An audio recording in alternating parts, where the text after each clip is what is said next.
आप हर वैरायटी को थोड़े थोड़े आधा आधा एक एक कुंटल बीज लगा के अपने खेतों में लगाना शुरू करो। वहां से टेस्टिंग करना और वहां से अध्ययन करना शुरू करो। पड़ोसी पे अध्ययन मत करो।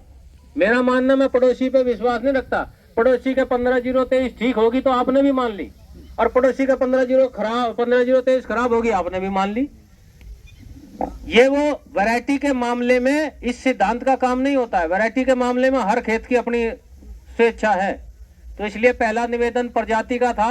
आप प्रजाति अवश्य बदले, विकल्प सारे चुने, एक वैरायटी पर ना रहे। 118, 15-0-23, 14-201, 13-235, 17-231, 18-231, 16-202 जो भी उपलब्ध हो थोड़ी थोड़ी सब लगाओ। पहला सिद्धांत। दूसरा पर उपस्थित शुगर मिल के सभी अधिकारीगण और बुजुर्ग किसान भाइयों, गन्ना उत्पादन संबंधी चर्चा के लिए आज आप लोग यहाँ पर इकट्ठा हुए हैं। जो समय है उस समय के अनुसार बड़ा ही उपयुक्त समय है कि हमें जो गन्ना बुआई का समय हमारा अब आ रहा है उसके लिए ये गोष्ठी बिल्कुल सही समय पे की जा रही है, क्योंकि अभी से ही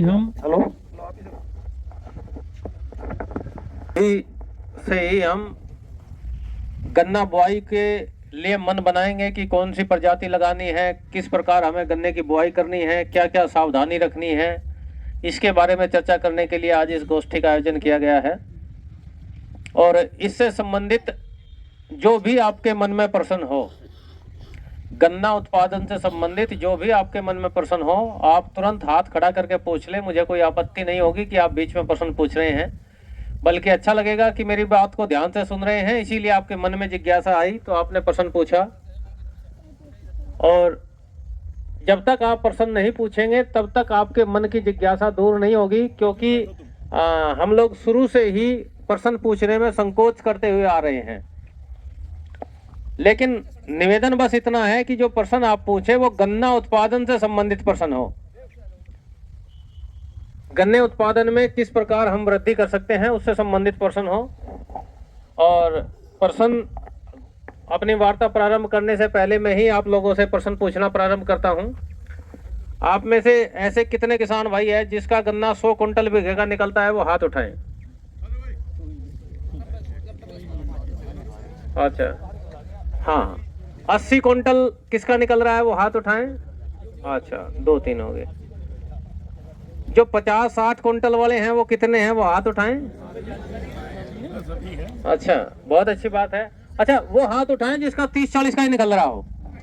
हाँ, नहीं है, 3-4 लोग उठा रहे पीछे, 30-40 कुंटल बीघे का निकल रहा है। आ रहा हूं धीरे धीरे। बीज की भी चर्चा करेंगे, कौन सा बीज निकल रहा है, ये भी उसका एक महत्वपूर्ण तथ्य है कि बिल्कुल सही बात है कि बीज कौन सा निकल रहा है। और यदि हम प्रजाति को ले रहे हैं तो कौन सी प्रजाति को ले रहे हैं, क्यों ले रहे हैं, क्या लाभ और हानि है। जो ये 30-40 वाले हैं वे जिन्होंने हाथ उठाया था, वो पहले मैं आपसे पूछ लेता हूँ कौन सा बीज निकल रहा है, बताइए। 15-0-23, 30 कुंटल 40 कुंटल बिकेगा, 40 पैंड हो गया, ठीक है। जो पीछे निकला था उन्होंने भी 15-0-23 लगाया या कोई और अन्य वैरायटी थी? 30 ही। अच्छा, ऐसा कोई किसान नहीं है जिसका 238 निकला हो 30-40 कुंटल का?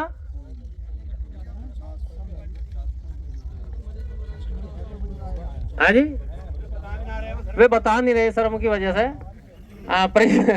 परिस्थितियां ऐसी है कि हम 30-40 कुंटल को एक्सेप्ट नहीं कर पा रहे और 70-80 से ऊपर पहुंच नहीं पा रहे। जो बढ़िया से बढ़िया किसान है वो बड़ी मुश्किल से 80 क्रॉस करता है, और 80 क्रॉस करना बहुत ही बड़ी बात है। और मैं इसलिए कह रहा हूं कि 60 कुंटल से ऊपर जब आप बढ़ जाते हैं तब लाभ शुरू होता है। 45-50 कुंटल तक तो गन्ने में 1 रुपए का लाभ है ही नहीं। जितनी लागत लगाई उतना ही आपने उसका उत्पादन ले लिया, उसके अलावा आपको लाभ उसमें हुआ ही नहीं है। जब आप 60 कुंटल पर बीघे से ऊपर जाना शुरू होते हैं तब उसमें 2 रुपए का लाभ मिलना शुरू होता है। इसमें भी लागत बहुत महत्वपूर्ण रोल अपना प्ले करती है। लागत कितनी लगा दी, पता लगा 80 कुंटल पर बीघा लेने के लिए 80 कुंटल पर बीघे के बराबर ही लागत लगा दी। यह भी एक परिस्थिति है। हमें लागत को कम करके तब 80-90 कुंटल का लेना है, तब जाके अच्छी बात है। छोटे छोटे परिवर्तन हैं जिसके जिससे हम उत्पादन में वृद्धि कर सकते हैं। और छोटे छोटे प्रजातीय बदलाव है। अभी जैसे उन्होंने बताया कि 15-0-23 मेरा 30-40 कुंटल 40 कुंटल बिघे का निकला। क्या किसी का भी 15-0-23 50 कुंटल से ऊपर निकला ही नहीं? किसी का निकला कितना? 75 निकला जी, 60 में निकला है। आपका जी 75 निकला है। क्या परिवर्तन रहे जो 75 तक निकला, 80 तक निकला या 60 का निकला है और 40 का निकला है? देखो, वातावरण के प्रभाव को हम ज्यादा यहाँ, क्योंकि हम इसी क्षेत्र के रहने वाले हैं, ज्यादा वातावरण में परिवर्तन नहीं आया, लेकिन उत्पादन में बड़ा भारी अंतर आया। 40 और 75 दुगुना ही है।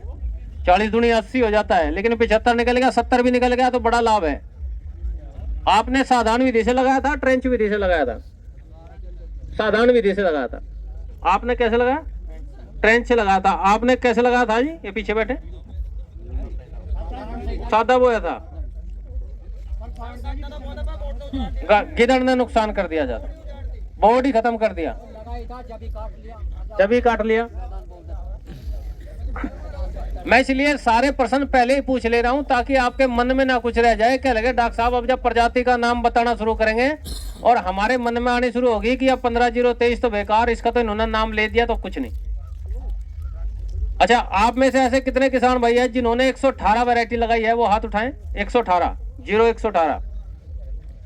0-118 में आपको 38 की तुलना में क्या क्या कमियां नजर आई है? वो हाथ वो बताएं। पेटी नहीं होती बिल्कुल।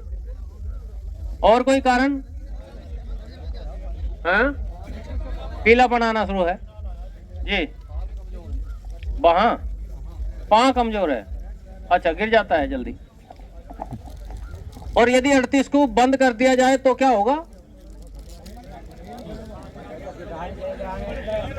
मूंगफली लगाओ सारे लोग। मूंगफली तो ऐसी चीज है जो बिकेगी नहीं। केवल जनवरी अब की सर्दी, 1 महीने की किसकी 10 दिन की सर्दी हुई है, ये मूंगफली भी नहीं बिकने की। अगली बार मूंगफली लगा लो।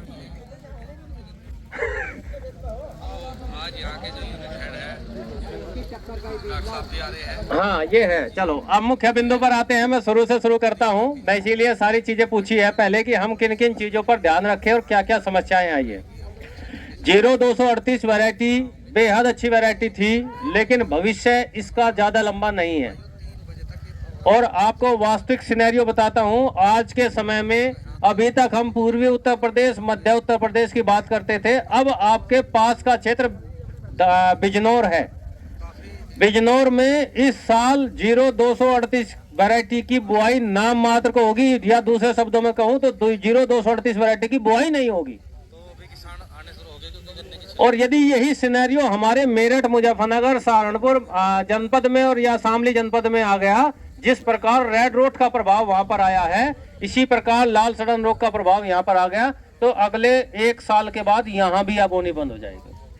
हम लोग अभी इसलिए छोड़ने को तैयार नहीं, क्योंकि हमने वे फील्ड, वे पौधे, वो खेत देखा नहीं कि किस प्रकार किसान दुखी होता है। अभी तक केवल टॉप बोरर देखा है, अगोला बेधक। उसकी मार झेल रहे हैं कि जिसने अगोला बेधक कंट्रोल कर लिया वो 80 का निकाल रहा है, जिसके में वो अगोला बेधक लग गया है वो 40 का निकाल रहा है। वैरायटी वही है। एक चीज ने हमें 80 से घटा के 40, 45, 50 पर लिया, 80 पे से घटा के एक चीज। और यदि दोनों चीज बराबर आ गई, इतना ही रेड रोट आ गया और इतना ही टॉप बोरर आ गया, तो उत्पादन आएगा 5-7 कुंटल बिघे का। और यदि विश्वास ना हो तो आपको समय मिले तो आप धामपुर का रामगंगा क्षेत्र, अब शोहरा का रामगंगा क्षेत्र, आपका बिंदल का रामगंगा क्षेत्र, लोलैंड एरिया, उसका भ्रमण करके देखो। वहां पर रेड रोट की क्या स्थिति है। किसानों के खेत में 10 कुंटल बिघे का भी उत्पादन नहीं मिला है। ज्यादा परिवर्तन नहीं करने हैं, विकल्प छांटने से पहले कुछ प्रयोग करने हैं। 0-238 से अच्छी वैरायटी कोई नहीं है, मैं भी मानता हूं। यदि उत्पादन की बात करें, इससे अच्छी वैरायटी नहीं है, लेकिन जब उस चीज को हम रख ही नहीं सकते हैं तो फिर उसको अच्छी मानने से लाभ क्या होगा। समस्या यहीं से पैदा हो रही है कि सारी वैरायटियों की तुलना इस 0-238 से होती है। इससे लंबा गन्ना दिखा दो, इससे मोटा गन्ना दिखा दो, इससे ज्यादा वजन का गन्ना दिखा दो। अब तुलना में चेक वैरायटी 0238 होगी, इसलिए कोई वैरायटी अच्छी नहीं लग रही। अब से पहले 767 वैरायटी थी, सब पतले पतले सरकंडे से ही बो रहे थे, है ना। ये रहा 18, वजन भी ज्यादा है। लेकिन मैं एक तरफ से एक वैरायटी को सजेस्ट नहीं करूंगा। 38 को बदलने का विकल्प 118 हो सकता है, बहुत अच्छा विकल्प है 118 0238 का विकल्प। लेकिन आपके खेत की दशा पे अन्य वैरायटी भी बहुत अच्छा परफॉर्म कर सकती है। 15023 एक के यहाँ पर 40 निकली, दूसरे के यहाँ पे 60 निकली, हो सकता है आपके यहाँ पे 60 निकले। 16202 आपके यहाँ हो सकता है अच्छी निकले, 17231 आपके यहाँ अच्छी निकले, 18231 आपके यहाँ अच्छी निकले।